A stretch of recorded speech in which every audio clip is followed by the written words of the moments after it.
एवढे ज्यांनी निर्णय आपल्यासाठी घेतले आणि ज्याला विलंब लावला नाही, शेवटी त्या पक्षाबरोबर आपण जायचं का इथं येऊन आपल्याला काय ते सांगतात, काहीतरी जुनं भावनेच्या भरामध्ये काहीतरी हे करतात. अशा पक्षाच्या मागे जाण्यामध्ये किंवा अशा नेतृत्वाच्या मागे जाण्यामध्ये अर्थ नाही. ही आपण वस्तुस्थिती लक्षात घेतली पाहिजे. मला एक दुसरा प्रश्न आपल्याला विचारायचा आहे. भाऊसाहेब महाराजांना जाऊन 19 वर्ष झाली. किती? 19 वर्ष. आज इथं बसलेल्या कुणाला भाऊसाहेब महाराज आठवत नाही सांगा.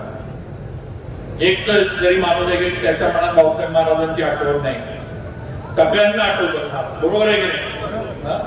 आज मला काल परवा मला एका माझ्या गावडीतल्या एकानं जे फ्लेक्स पाठवला होता राष्ट्रवादी काँग्रेसचा महाविकास आघाडीचा याचा, त्याच्यावर भाऊसाहेब महाराजांचा फोटो टाकला. ठीक आहे, महाराज जिल्ह्याचे नेते होते, महाराज राज्याचे नेते होते. तुम्ही पण महाराजांचं राजकारण बघितले, तुम्हीच महाराजांचं राजकारण सुरू केलं, घडवलं, सगळं केलं. 78 साली तुम्हीच सगळ्यांनी महाराजांना साथ दिली आणि म्हणून आज हे सगळं इथपर्यंत आपण सगळी वाटचाल करत आलोय. माझा एक प्रश्न आहे, नाना इथं आहे, रामभाऊ जगदाळे आहे, तर जुनी सगळी माणसं बऱ्यापैकी भाऊसाहेब महाराजांबरोबर असणारी, आता पाटील आहेत, मिसरायचे सगळे आहेत, सगळी मंडळी महाराजांबरोबर सगळ्यांनी काम केले.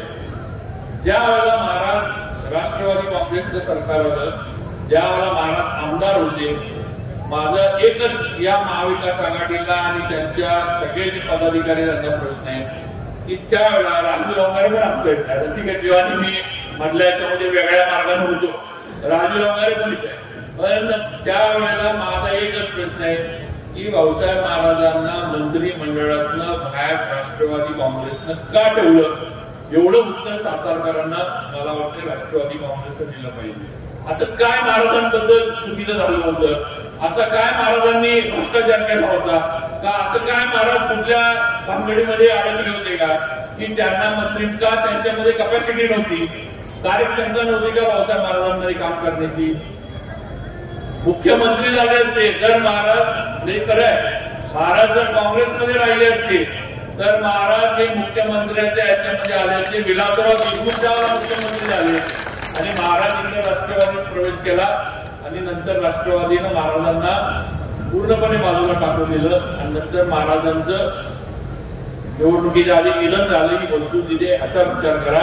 तुम्ही आज महाराजांचे फोटो वापरता, पण त्यावेळेला तुम्हाला भाऊसाहेब महाराजांना जिल्ह्याचं नेते किंवा जिल्ह्याचं पालकमंत्री पद देण्याचं एवढी पण तुम्हाला ही नव्हती किंवा राज्यामध्ये कुठं ती करण्याची नव्हती. मग या महाविकास आघाडीला आज भाऊसाहेब महाराजांचा फोटो वापरण्याचा अधिकार आहे का?